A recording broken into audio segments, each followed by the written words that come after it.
오늘 말씀의 제목은 신천지는 총회장을, 기독교는 예수님을 찾는 신앙의 결과이라는 제목이 되겠습니다. 신천지에서 주일날 영상으로 전 교인들을 대상으로 열린 예배를 합니다. 지난 주일날 예배한 내용 가운데 이런 내용이 있었습니다. 신천지 강사가 나와서 이렇게 말합니다. 예수님을 구원자로 시인하는 것은 당연한 것입니다. 예수님이 구원자로 난 것이 만민에게 전파되었기 때문에 예수님을 믿는 것은 정말 당연한 것이죠. 그러면 예수 믿는 걸로 끝이 나야 되거든요. 우리 개신교는 예수님이 시작이고 끝이다. 그분이 우리의 구원의 시작이고 끝인데 신천지는 그럴듯하게 이렇게 말합니다. 예수 믿는 거 그거 당연한 거 아니냐. 그래놓고 한마디 더 붙입니다. 그러나 이게 무서운 거예요. 예수 믿는 거 가지고는 부족하다는 거죠. 그러나 그 예수님께서 다시 오실 때에 새로 언약한 새 약속이 있다면 알아야 하지 않겠습니까? 이 약속을, 새 언약, 이걸 알아야 된다는 겁니다. 그래가지고 그 약속이 뭐냐? 약속의 목자를 세워서 계시의 말씀을 풀어주고 이 계시 말씀의 실상을 깨닫고 나오는 이들이 이 재림의 때에 구원받는다. 그러니까 지금 총회장 몸에 예수님이 재림에 오셨다는 겁니다. 오셔가지고 총회장을 통해서 추수한다는 것입니다. 이 계시 말씀을 깨닫고 나오는 이들은 추수되는 이들이다. 계시 말씀으로 임하자야 14만 4천 안에 들어간다. 그리고 신천지에서 이 그림을 그려요. 주 재림 때 이긴 자, 천국 가는 길, 진리, 생명. 신천지 총회장이라는 거예요. 총회장을 통해서. 왜냐하면 총회장에게 예수님이 지금 영으로 재림에 계시니까. 이게 지금 신천지 분들에게 먹혀 들어가고 있습니다. 이건 미혹의 영의 역사입니다. 이건 귀신의 가르침입니다. 요한계시록 1장에 보면 17절에 예수님이 요한에게 두려워하지 마라. 나는 처음이요 마지막이다. 이렇게 말씀하거든요. 그리고 요한계시록 22장 마지막 절 앞에 나는 알파요 오메가요 처음과 마지막이요 시작과 마침이라. 유대인들이 글을 쓰는 수사 기법에 의하면 수미상관법이라는 게 있습니다. 첫머리와 끝머리에 중요한 글자를 반복해서 넣어놨다. 그러면 이 책의 기록 목적이 바로 이거라는 거죠. 수미상관. 처음과 끝에 반복되는 내용이 나온다. 이게 제일 중요하다는 거예요. 그러니까 예수님이 구원의 시작이고 끝이다. 예수님이 처음 계획한 그 구원이 예수님에 의해서 맞춰진다. 이것이 요한계시록의 핵심입니다. 구원을 시작하신 분이 예수님이시고 이걸 이루시는 분이 예수님이시다. 이게 요한계시록의 결정입니다. 그래서 우리 개신교는 아직 예수님은 재림하지 않았다. 근데 신천지는 예수님이 재림했다는 거예요. 그래서 12월 27일 대구 집회 때 이 부분을 좀 깊이 있게 한번 다뤄야 되겠다 하고 제 마음에 준비를 하고 있습니다. 고린도전서 3장 4절에 보면 어떤 일은 말하되 나는 바울에게라 하고 다른 일은 나는 아볼로에게라 하니 너희가 육의 사람이 아니리요. 이 고린도 교회를 개척한 분이 바울인데 그 다음 사역자가 또 아볼로고, 그래서 교인들 중에 나는 바울에게서 배웠다, 또 어떤 이들은 나는 아볼로에게서 배웠다, 서로 자부심이 대단한 거예요. 이걸 가지고 서로 시기 질투하는 이런 이들이 있었는데 이거는 그래도 같은 방향으로 가면서 다투는 거죠. 그렇지만 이건 육신에 속한 거죠. 수준이 낮은 거죠. 서로 시기하고 분쟁하고 어찌 육신에 속하여 사람을 따라 행함이 아니리요. 그러니까 사람의 수준이다, 육신의 수준이다, 세상 수준이라는 거죠. 세상은 내가 잘났다, 너가 못났다, 우월의식을 가지고 교만하기도 하고 이러지만 예수 안에서는 하나님의 은혜로 하나 된 몸인데 오른팔 왼팔 누가 잘났다 다투는 그 자체가 우스꽝스러운 거죠. 그런데 고린도 교회가 이걸 하고 있거든요. 근데 만약 여기서 이 사람들이 만에 하나 마음에 교만이 들어와가지고 당을 만들어가지고 또 팔을 만들어가지고 뛰쳐나와가지고 완전히 교만의 길로 간다. 그렇게 되면 이제 이단이 될 수 있죠. 그래가지고 저 사람들은 구원이 없다, 종교생활하고 있다, 여기 와야 구원이다, 이러면 이단이 되는 거예요. 그러나 신천지는 이단이 아닙니다. 사입입니다. 가짜입니다. 이단 차원을 넘어선 겁니다. 방향이 완전히 다르거든요. 그리고 예수님 재림하지 않았는데 재림했다 그러거든요. 여기에 구원이 없는데 구원이 있다 그러고, 신천지는 개신교를 보고 마귀 소속이라 그래요. 모든 강사들이, 모든 집파장들이, 개신교 목사들은 전부 마귀의 종들이고 거기에 속해 있으면 전부 바벨론이고 사탄의 종이고, 우리 개신교 입장에서 볼 때는 신천지 총회장은 거짓 그리스도다, 가짜 구원자 노릇하고 있다, 이렇게 되는 거죠. 그래서 마태복음 7장 19절 보면 아름다운 열매를 맺지 아니한 나무마다 찍혀 불에 던지느니라. 그 열매로 그들을 알리라. 감나무에서 감이 맺히고 뭐 배나무에서 배가 열리고 좋은 나무에서 좋은 열매, 나쁜 나무에서 나쁜 열매 맺히는 거 당연한 거 아니냐. 그러니까 열매로 그들을 알리라. 그럼 이 열매는 뭐냐? 육신의 열매냐 성령의 열매냐를 말하는 것입니다. 그래서 갈라디아서 5장에 보면 육체의 열매가 나옵니다. 육체의 일은 분명하니 곧 음행과 더러운 것과 호색과 우상 숭배와 출수과 원수 맺는 것과 분쟁과 시기와 분냄과 당짓는 것과 분열함과 이단과 이게 육체의 열매입니다. 투기와 술 취함과 방탕함과 또 그와 같은 것들이라 전에 너희에게 경고한 것 같이 경계하노니 이런 일을 하는 자들은 하나님의 나라를 유업으로 받지 못할 것이요. 육의 열매를 맺는 육신의 본능의 열매를 맺는 이것은 하나님과 아무 상관이 없는 것입니다. 하나님의 나라를 물려받지 못한다. 천국에 못 들어간다는 겁니다. 예수님을 안 믿어도 착하게 사는 분들이 있어요. 이런 죄에 노출 안 된 분들이 있어요. 신사적인 사람들이 있어요. 안타깝지만 그분들이 거듭난 건 아닙니다. 뿌리가 예수님께 있는 건 아닙니다. 구원 문제는 또 다른 문제가 되는 거죠. 또 예수님을 믿어도 이런 육체의 열매에 노출될 수 있습니다. 그러나 성령 받은 사람은, 거듭난 사람은 죄에 노출될 수 있지만 그 죄에 대해서 어떻게 반응하느냐를 보면 성령 받은 사람은 달라요. 넘어질 수 있지만 회개하고 깨닫고 또 하나님 앞에 할 수만 있으면 그 죄를 이기려고 하고 미워하려고 그러고 극복해 가려고 하는 그런 죄에 대한 반응이 다르다는 것을 볼 수 있습니다. 그러나 이 육체에 속해 있다. 죄를 즐깁니다. 뻔뻔합니다. 이런 죄에 노출되고도 당연한 것처럼 합리화하고 남을 탓하고 변명합니다. 죄에 대해서 감각이 없습니다. 그런데 요한복음 15장 5절에 나는 포도나무여 너희는 가지라. 그가 내 안에 내가 그 안에 거하면 사람이 열매를 많이 맺나니 나를 떠나서는 너희가 아무것도 할 수 없습니다. 하나님의 사람, 하나님의 자녀는 예수님께 붙어 있다는 거죠. 그러니까 예수님이 포도나무고 너희는 가지다. 그가 내 안에 내가 그 안에 어디에 붙어 있느냐? 어디에 소속되어 있느냐? 열매를 보라는 겁니다. 어떤 열매를 맺느냐는 거죠. 그래서 예수님께 붙어 있는 이들은 예수를 믿으면 성령님이 들어오십니다. 저는 죄인입니다. 저는 하나님께 나아갈 의의가 없습니다. 예수님이 내 죄를 대신해서 대속해 주신 거 저는 믿습니다. 구원받기를 원합니다. 그러면 성령님을 선물로 받습니다. 그러면 그 성령님이 우리를 계속 예수님께 붙어 있도록 이끌어 주십니다.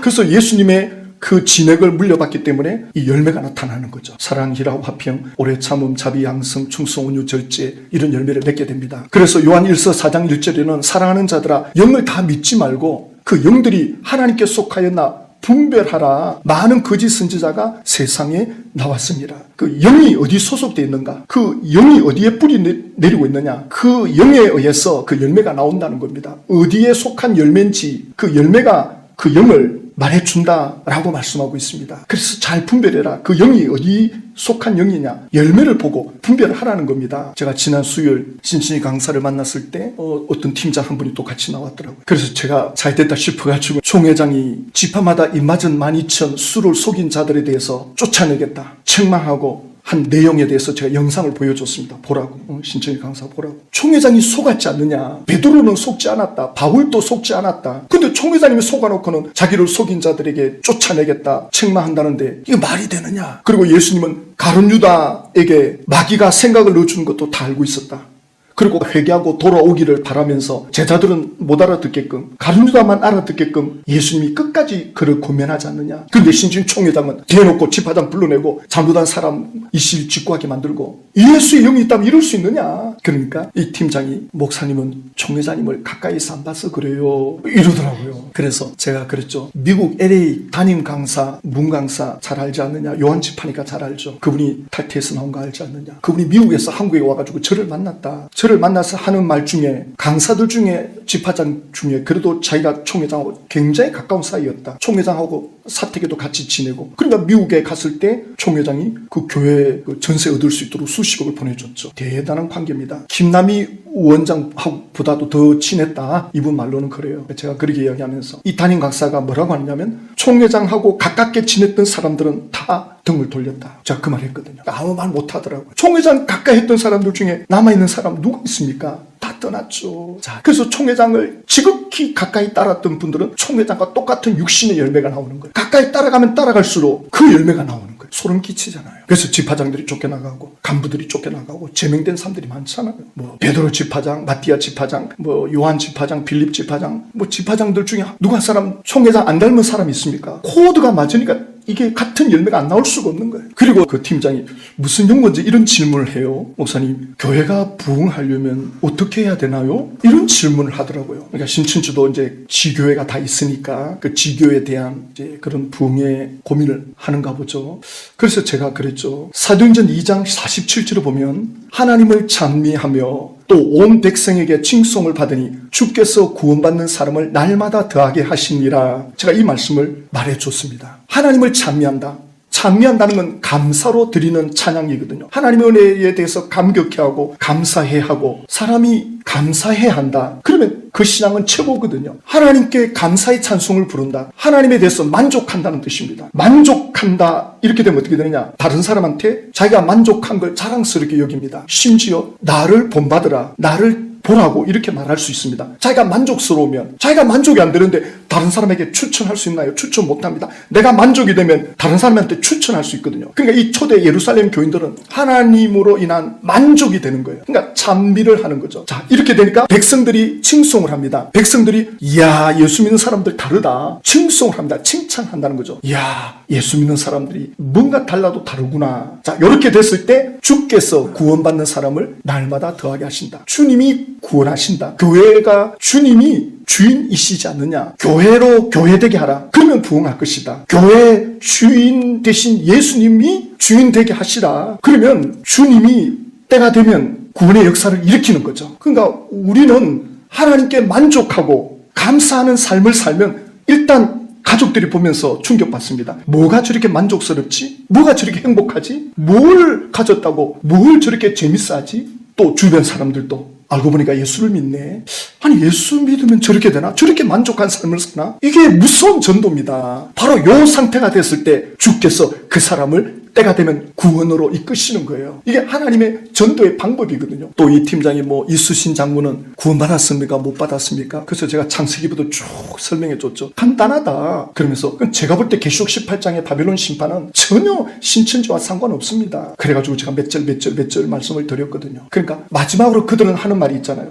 목사님은 센터에 와서 초등부부터 다시 배워야 되겠습니다. 그렇게 말해요. 그래서 좀 불러달라고. 그러니까 목회자들이 또 하는 곳이 있다. 알았다고 불러달라고. 그 영상으로도 이제 불러주면 가겠다. 이렇게 했는데요. 마태복음 7장 26절에 보면 나의 이 말을 듣고 행하지 아니하는 자는 그 집을 모래 위에 지은 어리석은 사람 같으리니 비가 내리고 창수가 나고 바람이 불어 그 집에 부딪힘에 무너져 그 무너짐이 심하니라. 모래 위에 지은 집. 그러니까 예수님의 기초가 아닌 사람의 인본주의로, 그러니까 신천지는 주께서 구원받는 자들을 이끄신 것이 아니라 인본주의로 사람을 끌어왔잖아요. 별수단 방법을 다 동원해가지고 사람들을 끌어왔기 때문에 모래 위에 지은 집이기 때문에 결정적인 순간에 무너집니다. 지난 수요일날 신천지 지파에서 수요 예배를 드리는데 기가 막힌 말을 하더라고요. 보세요. 지금 신천지인들에게 전도를 강조하는데 이걸 보여주더라고요. 여러분들의 신앙생활이 교족부에 다 기록된다. 42년 열매 통계, 교적 인도자 1명, 센터 인도자 2명 이렇게 다 기록이 된다. 그러면서 뭐라고 하냐면 그날이 이루어지면 그때가 되면 하나님이 이걸 보고 상을 준다는 거예요. 그리고 전도 안 한 자 교족부 아무것도 안 적혀 있다. 신천지 교리를 믿고 있는 신천지 분들 입장에서는 하나님이 오셔가지고 심판한다 할 때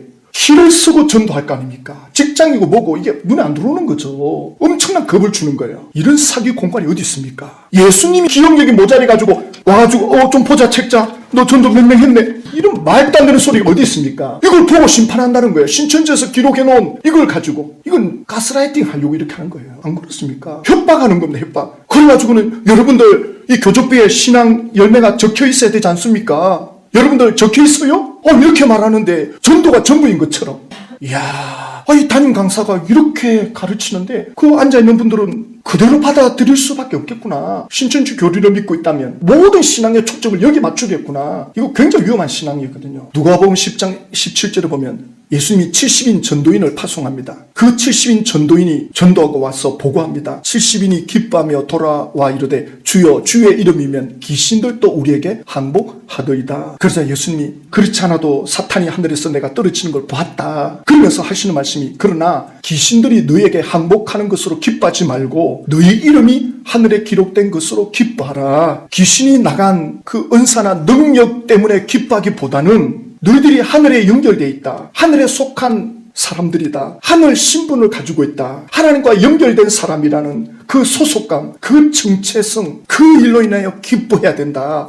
그 나타난 현상만 보고 기뻐하다가는 본질을 놓친다. 이 말씀을 하거든요. 그러니까 지금 보세요. 전도 열매 어디 있느냐? 데리고 왔느냐? 안 데리고 왔느냐? 예수님 그거 없습니다. 가서 전하기만 하면 돼요. 그리고 나중에 예수님이 승천하고 제자들이 예루살렘 교회를 이제 시작했을 때 3,000명, 5,000명 몰려오잖아요. 이때 다 이 사람들이 몰려오는 거 이제. 그러니까 예수님은 전도를 내보낼 때 너희들이 하나님께 속한 하나님의 백성이라는 그 자부심 확인해 보라. 그리고 가서 예수 이름으로 그들의 현실의 문제를 해결해 줘라. 사람을 데리고 와라. 없습니다. 안 데리고 옵니다. 전도가 데리고 오는 것이 전도가 다가 아니거든요. 근데 신천지는 센터에 몇 명 가입시켰느냐, 뭐 몇 명 등록시켰느냐, 이걸 열매로 따지니까 아무리 밖에 나가가지고 전도해도 소용없습니다. 데리고 와야 돼요. 눈에 보이는 열매로 갖다 안 차야 이게 열매를 인정받으니까 얼마나 힘들겠어요. 우리 개신교도 그런 식으로 가지 않도록 조심해야 되거든요. 아파트 단지에 입주가 새로 시작되면 주변에 있는 교회들이 전도가 나와요. 그러면 보면은 막 서로 이제 자기 교회 오라. 이 사람도 와서 끌어당기고 저 사람도 와서 끌어당기고 그런 거를 볼 때 결과적으로 이건 한국 교회가 이거는 스스로 무덤을 파는 거다. 가치를 떨어뜨리는 거다. 우리 교회 와라. 우리 교회 와라. 이렇게 가는 건 굉장히 위험하다고 저는 생각합니다. 당장은 좋죠. 뭐 우리 교회 오면 그게 마치 전도의 성과인 것처럼. 근데 이게 길게 보면 안 좋아요. 그러니까 지금 한국 교회가 지금 내려가고 있잖아요. 칭송을 받아야 되는데 국민들이 백성들이 볼 때는 막 전부 자기 교회 데려가려고 혈안이 돼 있는 것처럼 그렇게 보이는 거예요. 일반 국민들이 볼 때는. 그러니까 삶 속에서 하나님의 영광을 나타내 주면은 주께서 구원하신다. 이런 좀 생각을 하면 좀 더 여유를 가질 텐데 교회에서조차 자꾸 이게 열매를 사람을 데리고 오는 걸로 열매를 맞추면 이게 경쟁이 되잖아요. 경쟁. 신천총회장은 경쟁을 붙이거든요. 지파마다 막 리스트를 갖다 놓고 경쟁을 붙이는데 예수님은 그러지 않았거든요. 내 이름을 가서 사용해라. 가서 예수 이름의 능력을 보여줘라. 그러면 그 사람이 예수 이름에 대한 충격을 받으면 그 다음 성령님이 역사합니다. 자연스럽게 이렇게 돼야 되는데 한국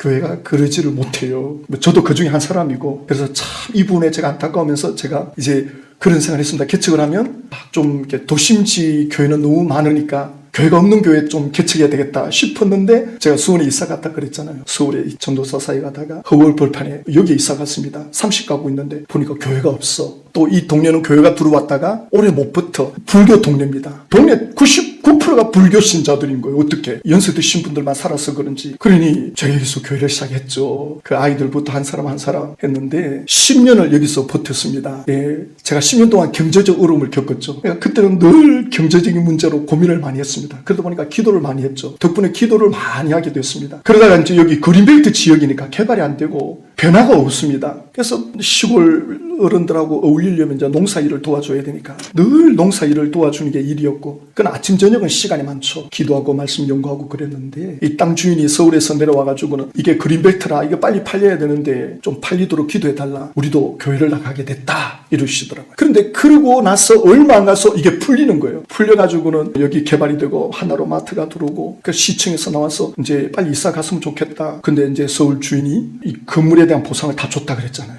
그래서 제가 10년 동안 경제적 어려움을 겪었는데 10년 만에 보상을 받는데 30배, 60배, 100배, 100배를 받았죠. 그리고 제가 여기 있으면서 신학 공부를 해야 되는데 형편이 어린이 할 수가 있어야죠. 저희 집에 6남매 제가 막내인데 제가 신학 한다니까 다들 싫어하더라고요. 교회 다니는 건 좋은데 왜 이 고생길을 가느냐. 돈 버는 길을 잘 하던데 왜 이 길 가느냐 하면서 그럼 너가 알아서 해라. 이제 이렇게 된 거예요. 그 대신 교회 다니는 거는 이제 좋아했는데 그런데 마지막 제일 핍박을 많이 하던 저희 포항의 누님 지금은 권사님 되셨는데 완전히 성령 체험을 한 거예요. 시골에서. 그래가지고 형제들 모여가지고 동생 공부 어떻게 됐느냐 연락이 왔더라고요. 그래서 나 지금 몇 년째 못 가고 있다 대학원을. 그래 식구들이 다 도와주겠다. 3년 동안 도와주겠다. 그래가지고 3년치 등록금을 약속받았습니다. 한 방에 끝났습니다. 여러분 누가복음 18장에 보면 속히 이루어주리라 그랬죠. 속히. 예. 그래서 저는 지금 인간적으로는 걱정이 없거든요. 인간적으로는. 육신적으로는 아무 걱정이 없어요. 경제적 걱정이 없습니다. 있었어가 아니라 애들도 다 결혼해 나갔고 그때는 그렇게 걱정했는데 그래서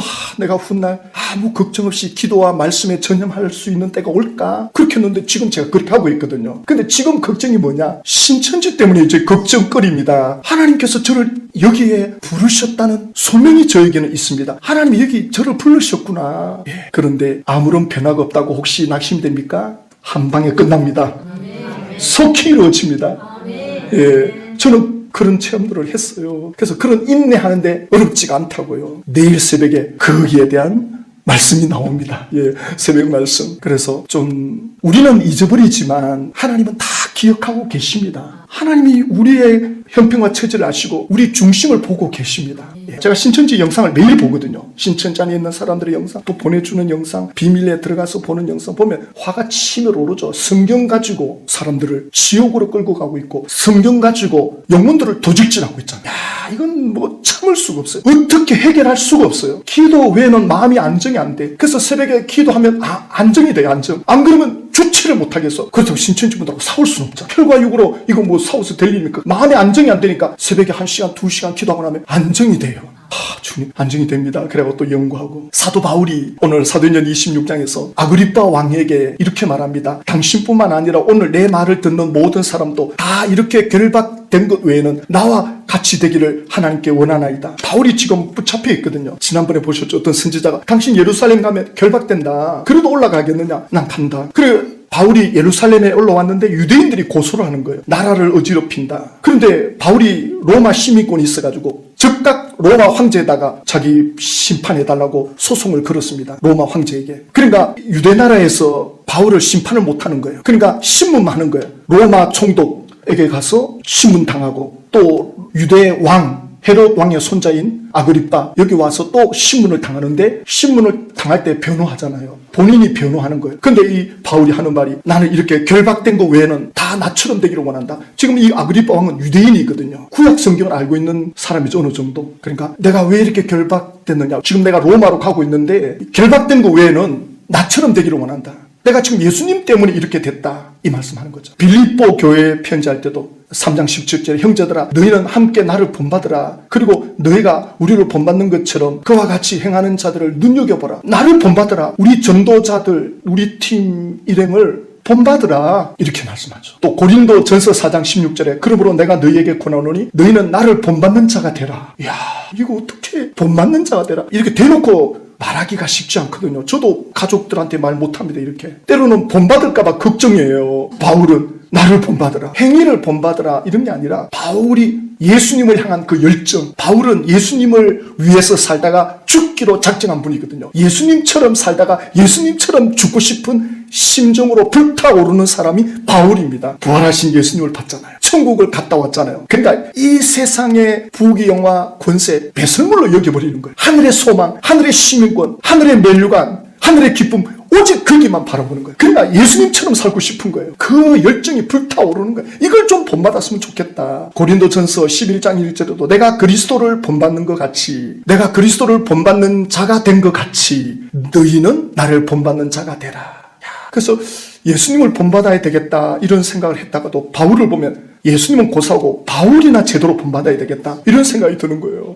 바울처럼 살 수만 있다면 어디서 이런 게 나옵니까 바울이. 그런데 신천 총회장은 바울하고 비교가 안 되잖아요. 바울이 신천 총회장이 갖고 있는 열매가 있습니까? 바울의 삶에 신천 총회장이 수치로 여기는 열매가 있습니까? 없습니다. 총회장이 국민들한테 손가락질 받는 거 바울에게 있습니까? 없습니다. 이 시대 약속의 목자 예수님이 영이 재림에 계신다는데 바울은 예수님이 그냥 찾아와서 만나만 줬는데 바울은 신천 총회장에게 있는 열매가 전혀 없습니다. 그런 거 맺지 않습니다. 어디서 이게 나오느냐? 갈라디아서 2장 20절 내가 그리스도와 함께 십자가에 못 박혔나니 그런즉 이제는 내가 사는 것이 아니요 오직 내 안에 그리스도께서 사시는 것이다. 나는 죽었다. 나는 십자가에 못 박혔다는 거예요. 내 안에 예수님이 산다는 거예요. 신주의 총회장 또 뭐 예수님 안에 계신다 그러는데 180도 다르잖아요. 요한복음 15장 7절 보면 너희가 내 안에 거하고 내 말이 너희 안에 거하면 무엇이든지 원하는 대로 구하라 그러면 이루리라. 너희가 내 안에 거하고 이 거하고는 마치 포도나무에 가지가 붙어있는 상태. 뗐다가 붙었다가 뗐다 붙었다 열매 안 맺혀요. 이 거하다는 말은 계속적으로 예수님께 머물러 있는 상태. 계속 예수님께 붙어있는 상태. 그래서 먼저 우리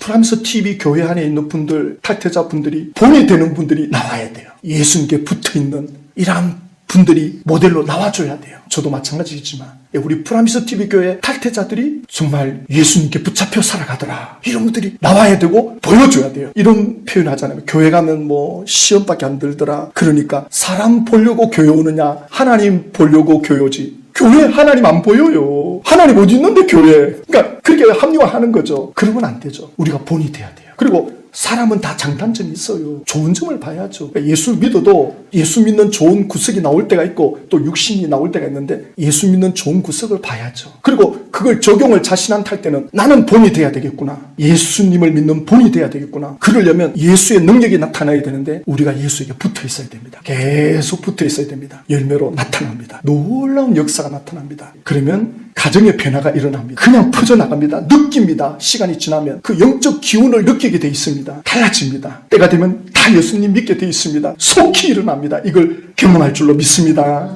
하나님 아버지, 신천지 분들은 총회장을 바라보고 있습니다. 그들은 총회장을 쫓아가고 있습니다. 그 결과는 영혼이 피폐해지고 그 끝은 지옥입니다. 우리는 그걸 보고 있습니다. 이를 막아야 됩니다. 여기에 쓰임받는 사람들은 예수의 사람들, 예수께 붙어있는 이들이 필요합니다. 저희들을 주님의 사랑으로 사로잡아 주십시오. 주의 능력에 붙잡힌 바 되게 하여 주시옵소서. 예수님의 이름으로 기도드립니다.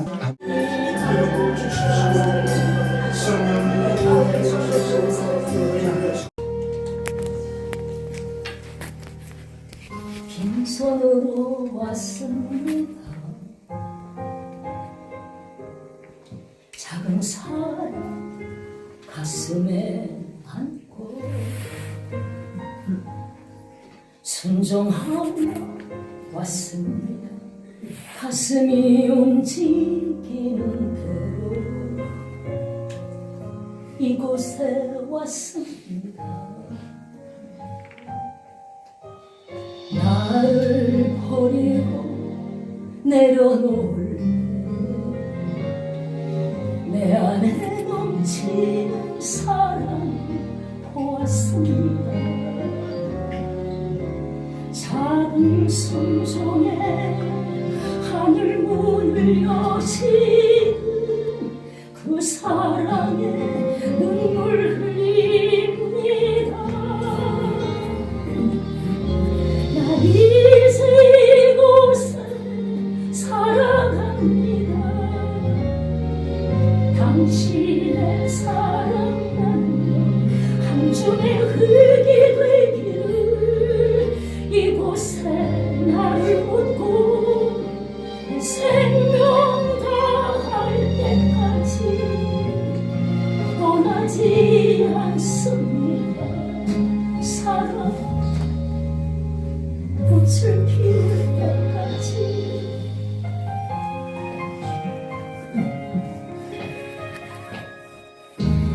나를 버리고 내려